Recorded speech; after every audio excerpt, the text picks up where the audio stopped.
Okay, so can you see my screen? Yes, we can. Cool. Cool. So, hello guys, nice to see you all during that period of quarantine. Let's try to bring some action on it. I'm not gonna take too much time. And today we are going to talk about the visual testing, about the tool that's gonna help you in that, and also how to make it consistent and less flakiness, less flaky.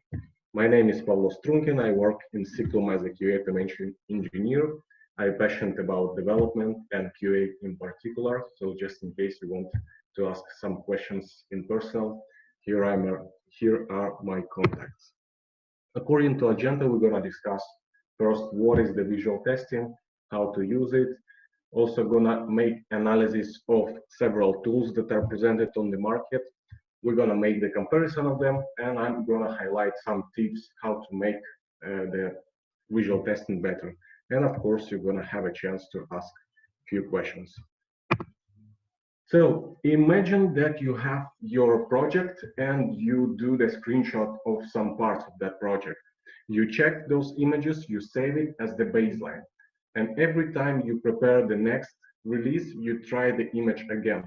And then the process of comparing the baseline image with your recent image, checking the difference between them and finding that is the visual testing process. So usually the algorithm that is taken for checking picture identity is the pixel by pixel comparison, but also some vendors are saying that they use artificial intelligence. Anyway, the result is the same.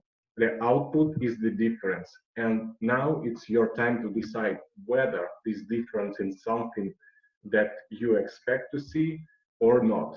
If it's not something that you expect to see, you discard that image, fix it, and run the test again.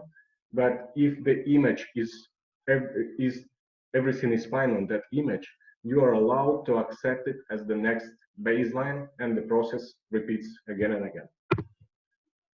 Usually, the visual testing is used if you're interested to see how your application, and in particular, for example, web application is working with different screen resolutions, whether it's the desktop, mobile, or tablet.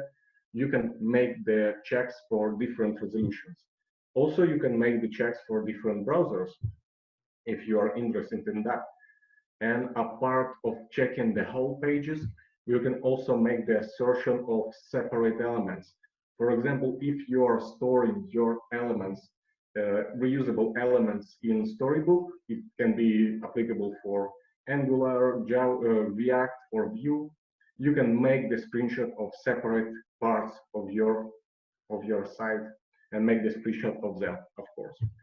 And the usual thing that you're gonna be trying to search with the visual regression is the CSS, with visual testing are the CSS regression, whether the changes in CSS affected the places that you didn't expect. Because this is the only way, a part of the manual check and human testing, to catch these kind of issues. Some of the vendors are also saying that you can replace the functional test with the visual test, because actually what is displaying on the screen is the functionality of the project, and probably that's might be enough for you to test whether uh, the the image contains the correct information. But I would say personally that there are other levels of the testing that can check the functionality. So for me, actually this point is under the question. And maybe it's not the best thing to use the visual testing to check functional regressions. There are two approaches also for taking the screenshot. One approach is the client side, another is the server side approach. With the client side, you as the user responsible for making the image, it can be applicable for any device, any environment, as long as you can make the screenshot and send it to the service or algorithm that's gonna make the comparison with the baseline. But this approach requires the stable environment, because if you make the screenshot and, for example, your coworker make the screenshot of the same page of the same application, they're gonna be different because of the operating system, because of the browser, because of the drivers on your virtual card. The difference would not gonna be noticeable for the human, but as we are using an algorithm that is really accurate in checking pixel by pixel, there's gonna be a difference. So you're gonna need to have the stable environment, for example, some cloud providers, or run your test inside of the Docker and make images there. Another approach is the server-side screenshot. So in this way, it's only applicable for web application because the technical description of that process is, instead of the image on the server, you are sending HTML and all the resources that are loaded on your page. So it's like making the snapshot of DOM and send it to the server. After that, the server gets those resources, renders the page, and makes the screenshot on their side. In this case, the environment is provided by the server. And those approaches are almost similar. The only thing that some providers are saying that with the server side approach, you can make much more images much faster without running the test several times. You need only send the image once, HTML once, and you're gonna have several screenshots. So I have one question that is on the server side, the screenshot. Okay. More or less on how do you maintain the versioning? Because as you say, for each version, for each thing that you are going to run, you are going to have different visual things. So you are always keeping the same version, because as soon as you update the browser, for example, you are going to have different snapshots. Or is this covered later? Or so yeah, that's actually a good question. If we are saying about an algorithms that are available, for example, on a GitHub sublibrary that's going to make the pixel by pixel comparison, if there is a difference, even in one pixel, yes, they're going to spot it. But usually changing the browser version will not going to affect so much this. So changing the version of the browser may affect this, but it's not guaranteed. I would say like that. So it can be like this. I'm going to also show you some example with the same browser, but run in the headless mode and without headless mode. And the difference is really in pixels. But no, okay, so you are not forced to have the same browser version all the time. So you can update.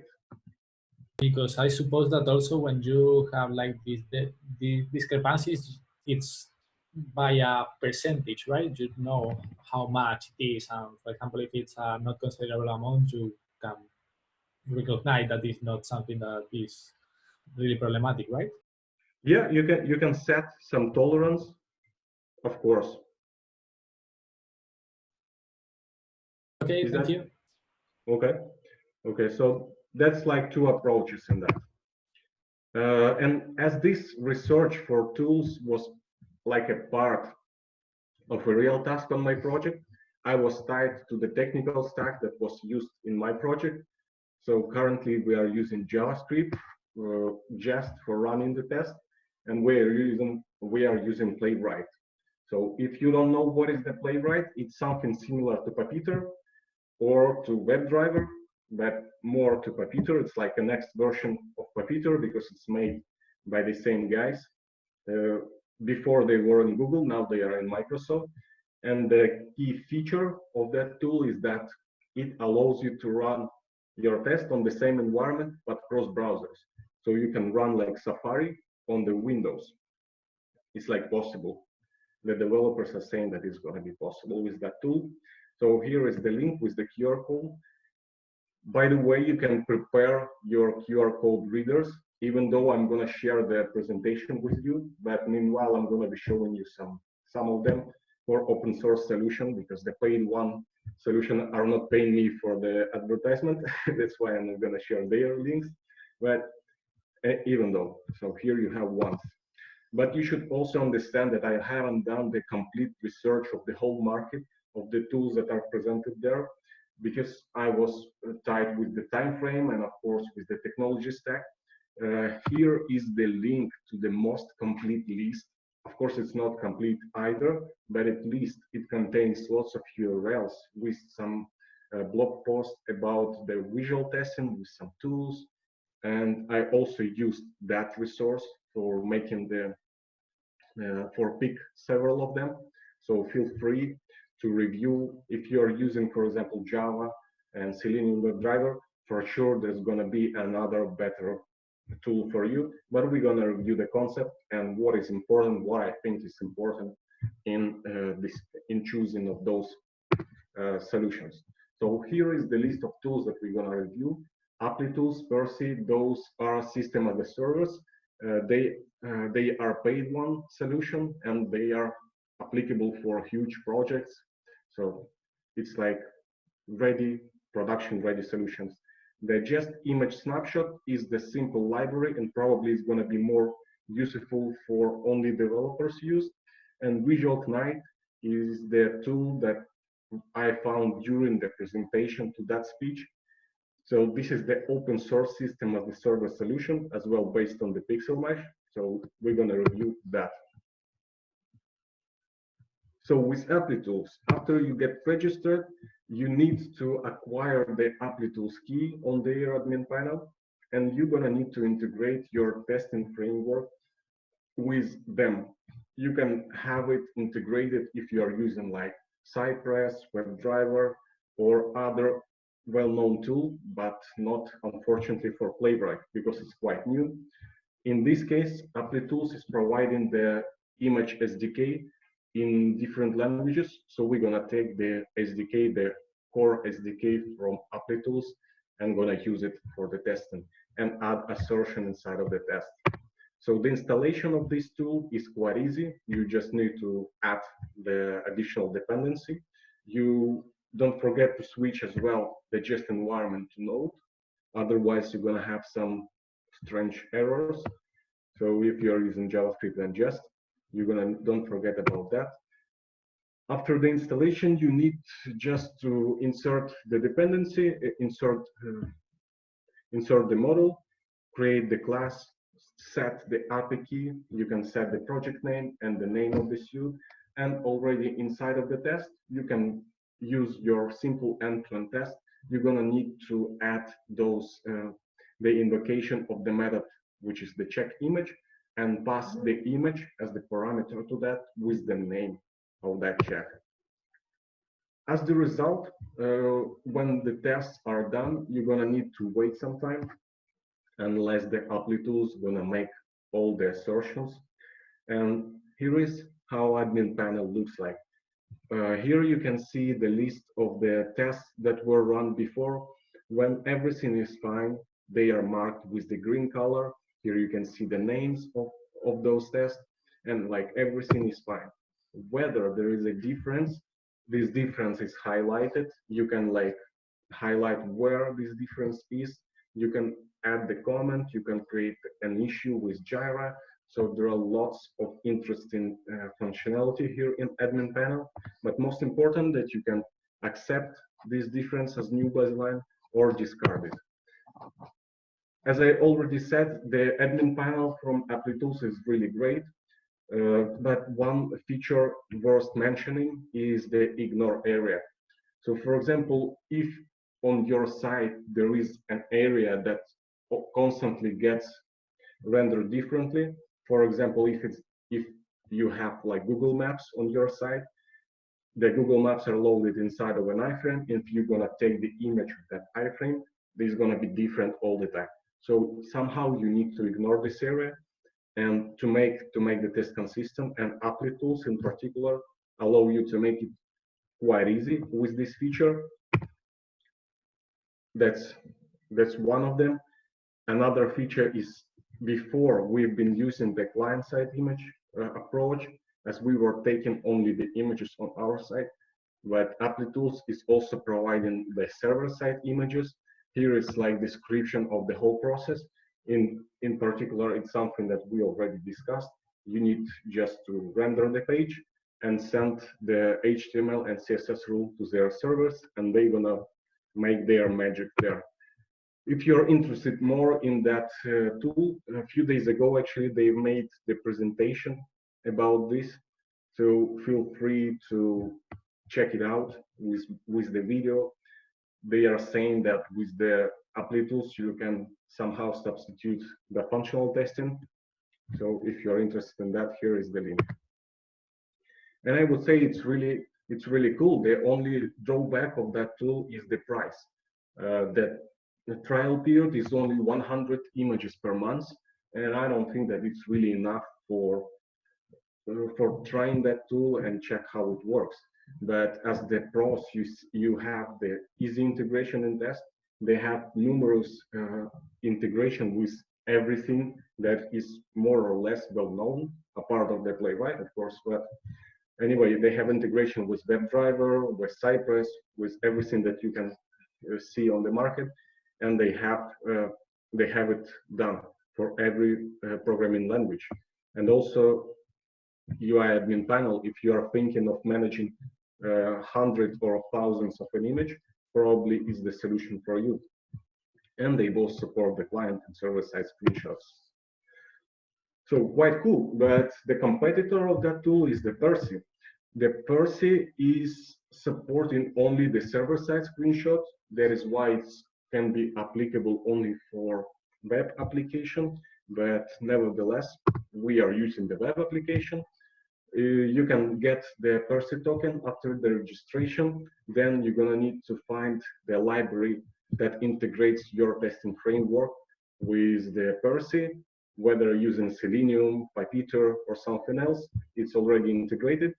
In our case, we're gonna need to implement our own SDK based on our own library based on their SDK.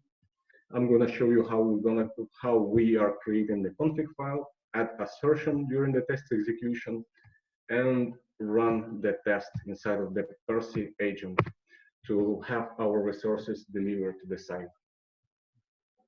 So here is how you install the dependency. This is the most easier step. The next one is the SDK integration.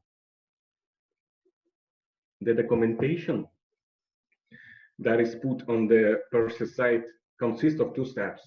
So to make this server-side integration with their SDK, you need to inject the Percy agent JavaScript file that is provided in the package we just installed.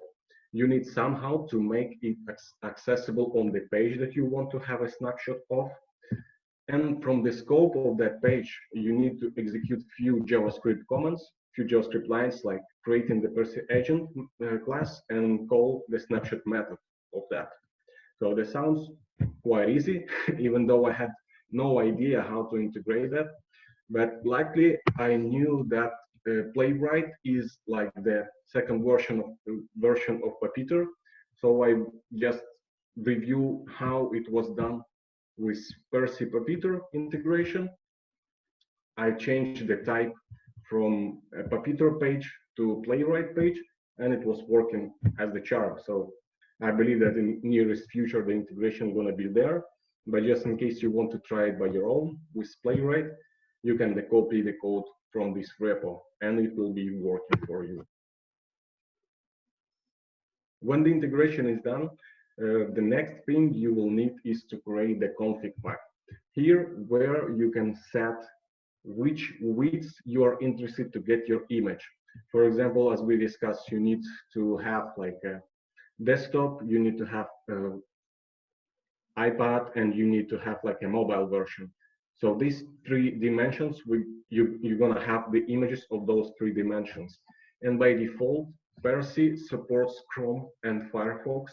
So you're gonna have with only one image sent, with one test made for the image, you're gonna have like 6 images with 3 resolutions for every browser, beside the combination of those.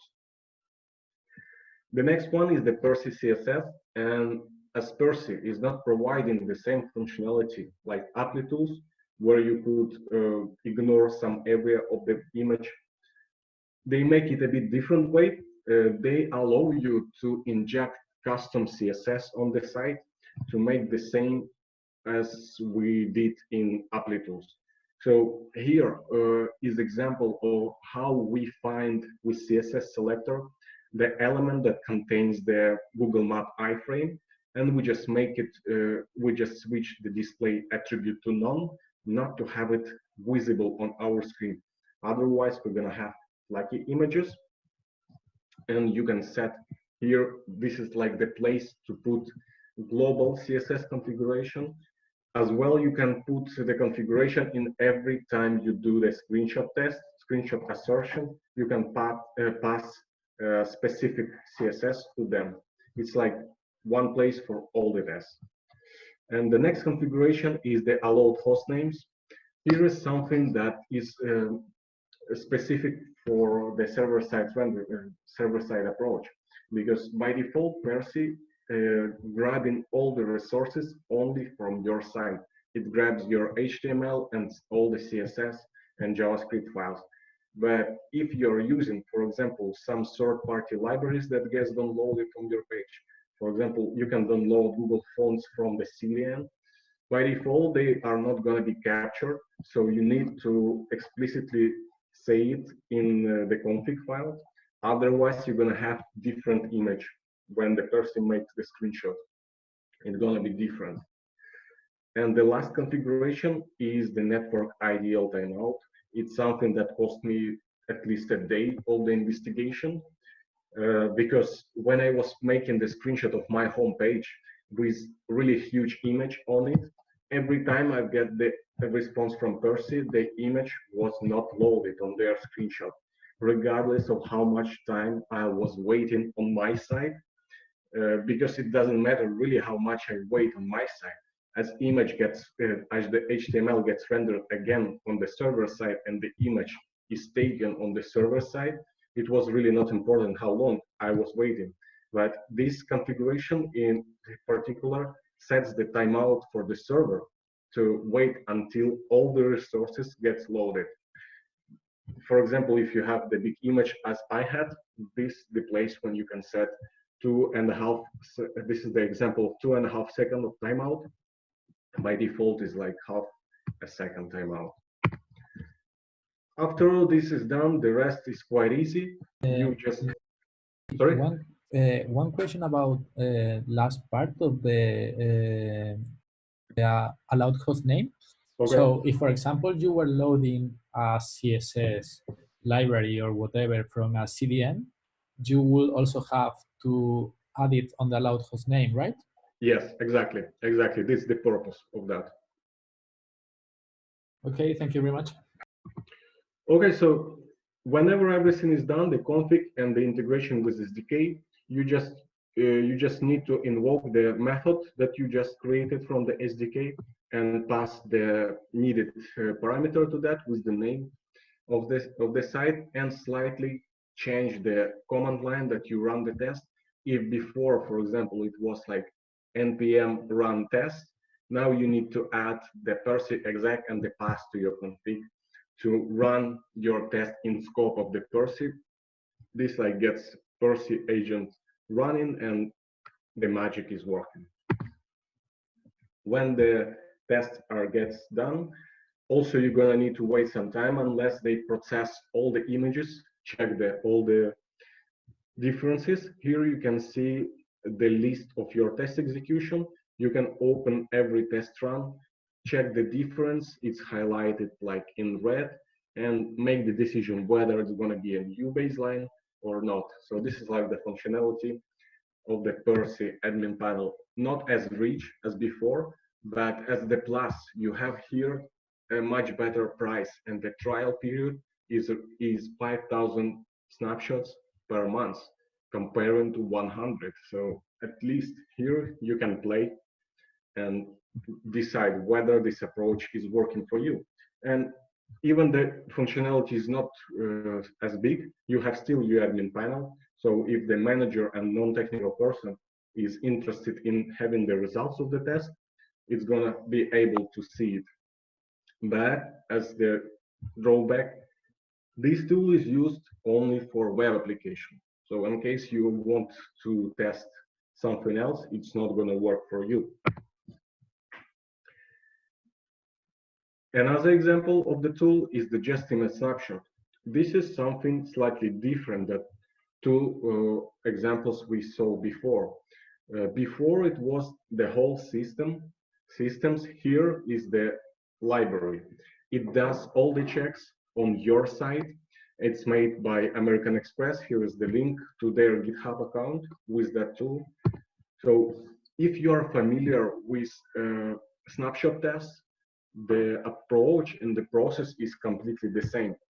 You add the assertion to your test, and every time the new image is taken, there was no baseline before, it's taken as the baseline and store it inside of the image snapshot folder. So you can see here the list of the images that were taken before. The next time you run your test and the difference is found, it creates another folder, diff output folder, and the image that you can see on the screen is the example of this file. To the left, you can see the baseline. To the right, you can see the latest result.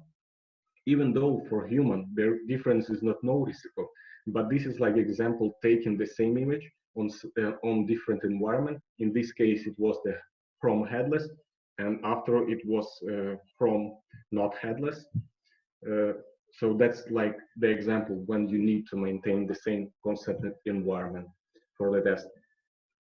So whether the difference is found, you can press the hotkey. In our case, it's U, to update the snapshots. The test gonna run again, and the next image gonna be taken as the snapshot. In this case, the tool is really easy to start. It's an open source, which is also great.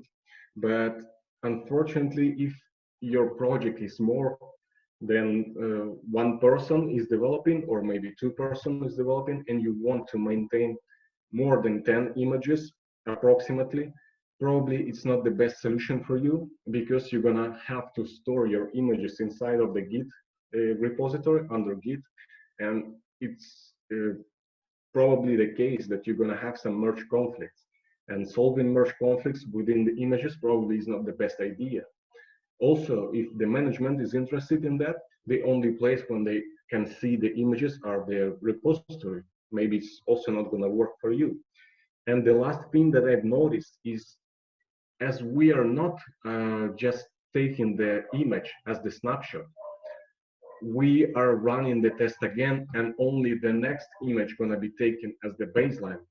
There is a chance that the last image that we took would be different. So you need to really be careful with what you are committing to the repository, because I had an example that I've committed something not really not appropriate as the baseline. So there is a chance for that. But anyway, this is really a good solution for some small teams and really easy to start.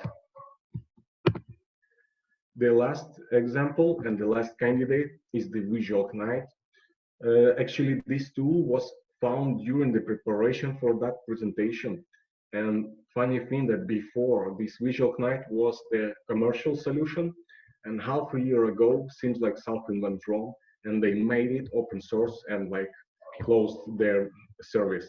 So now we are able to have this service, to host this service by our own.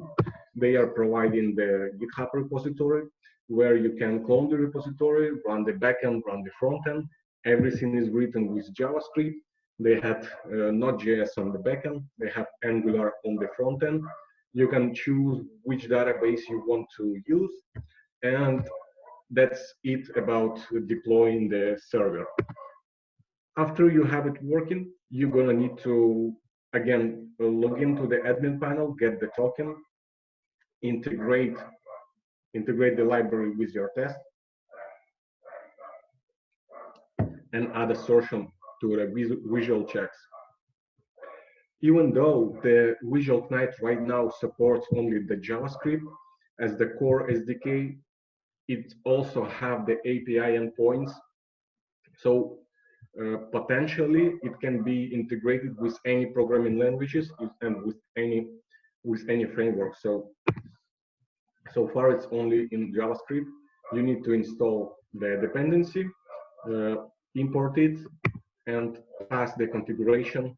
Here is your config API key, you set the project name, you set the URL to the backend where you host it, and here you can set the mismatch tolerance, which gonna allow your images to have some slightly difference between each other. By default, this is set to 1%.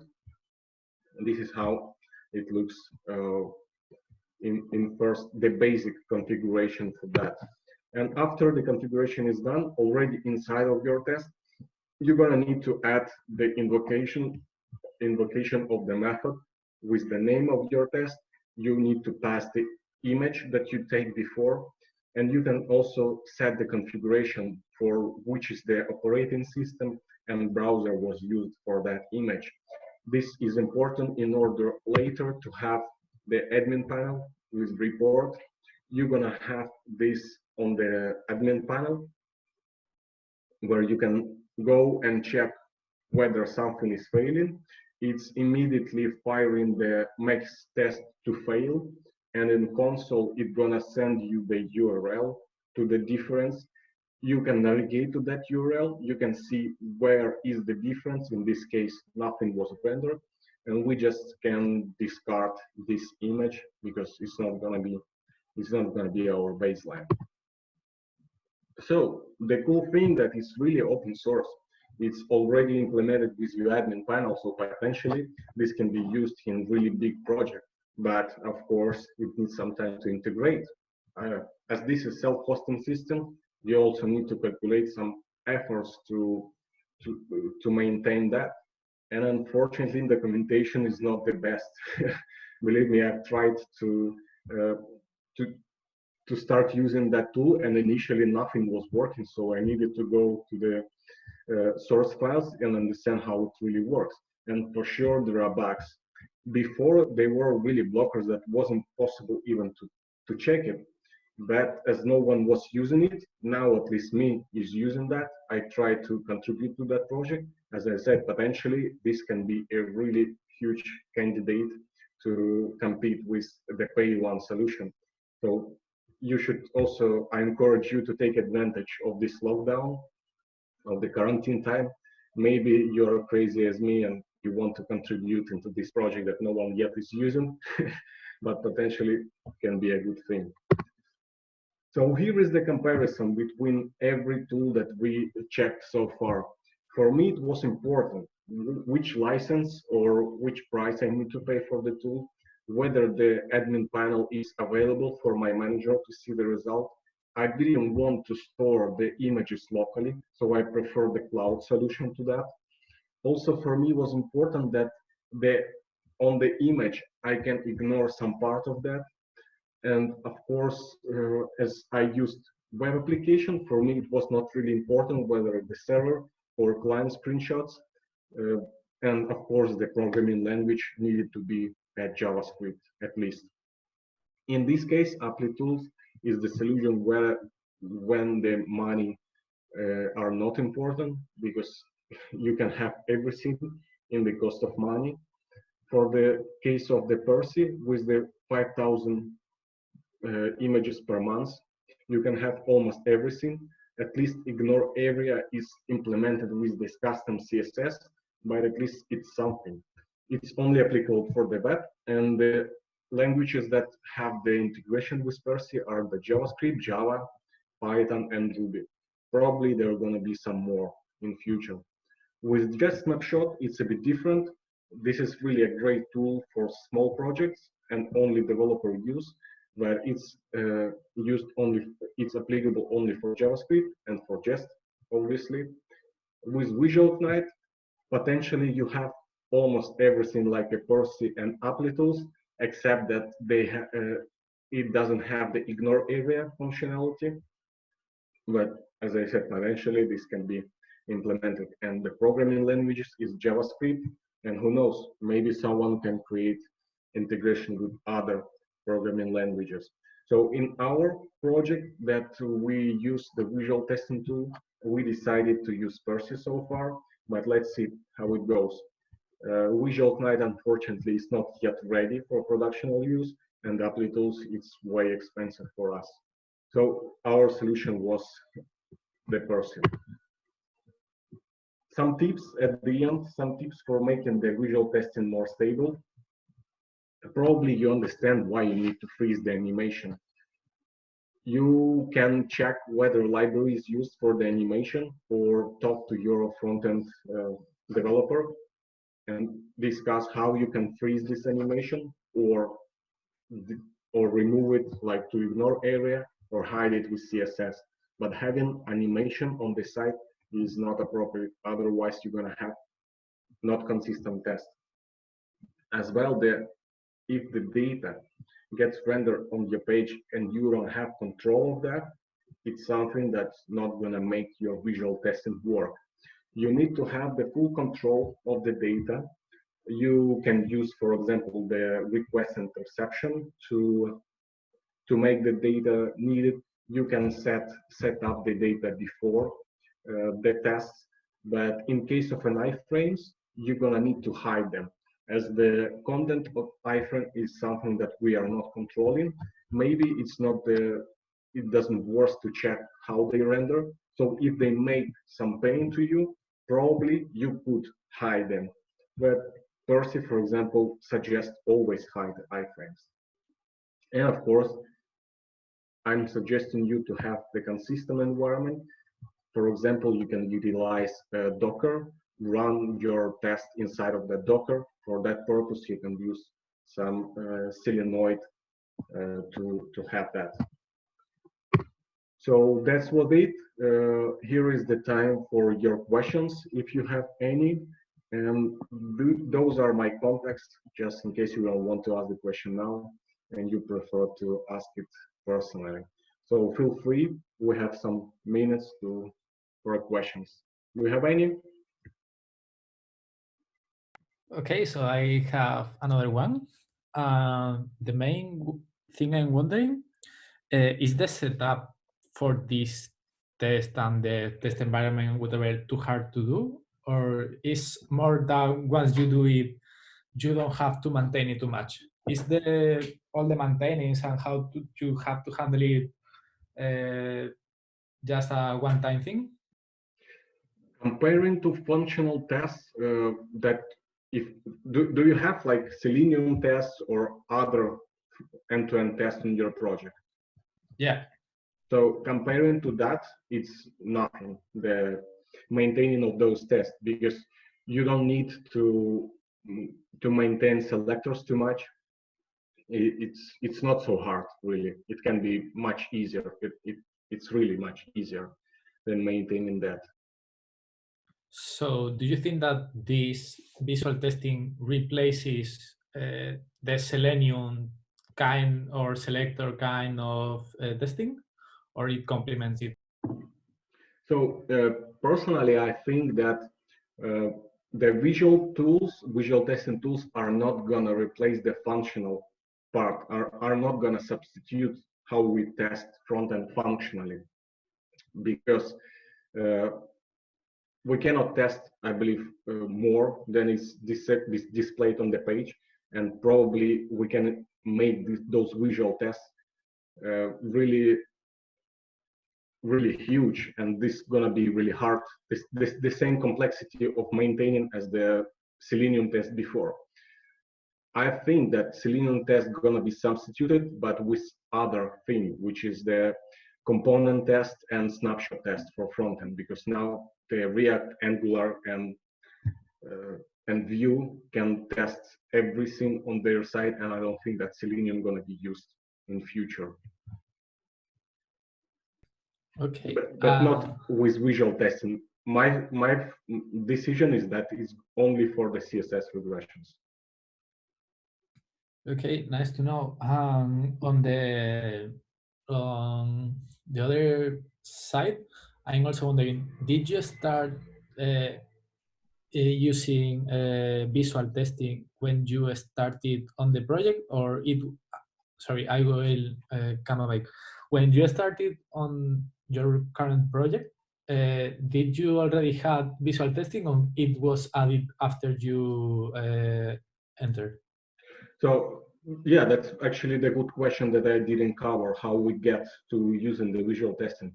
So before, when I came to the project, it was a few end-to-end functional tests written with Selenium, but as my projects, as the project inside my client, that with the client that I'm working, are not really big, and they consisted of 5 tests or 10 tests, it was really hard to maintain the end-to-end test written with Selenium.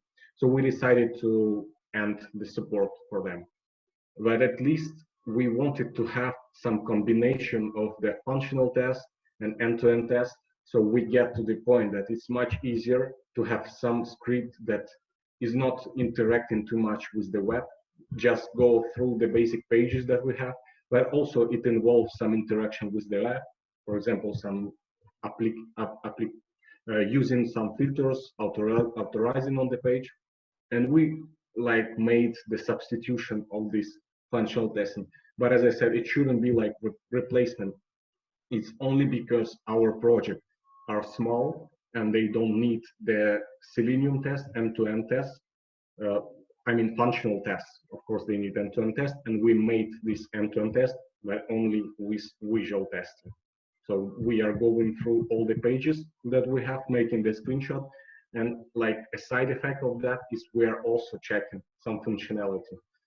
But as I said, I would say that it's not the best way to check the functional thing.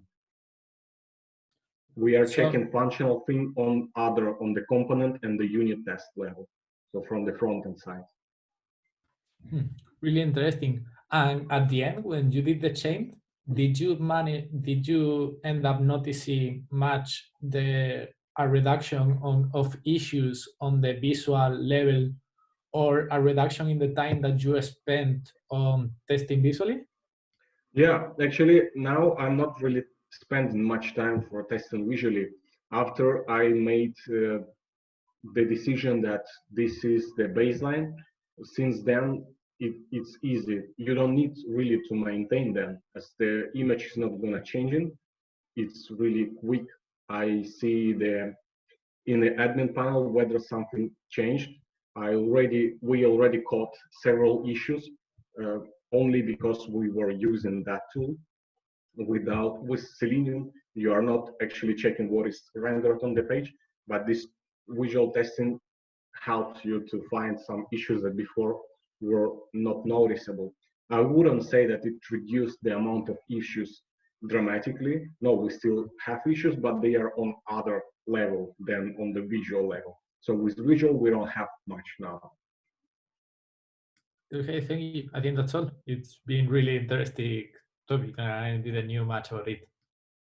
No, this thing is really cool. I guess recent year it gets some hype. Those guys from Tools and Torsi, there are, if you check this list of the tools that I've sent to you, it consists of really lots of paid solutions that are trying to solve this problem. And they are saying that this can substitute the functional testing. Personally, I don't believe in that, but still, in our case, we are somehow reducing the number of functional tests, I mean the Selenium test, in favor of the visual testing, because it's much easier to maintain those. The code that I've written for checking all the pages is not comparable to the code that before were trying to check the same functionality with the Selenium, for example. Yeah, that's for sure. Okay, guys, any more questions? Cool. Then anyway, you have my contacts. I'm gonna share the presentation with you. So if you have some more questions, please don't hesitate, contact me. And thank you everyone for coming. I hope that soon we're gonna meet in the office. Let's be strong and stay at home.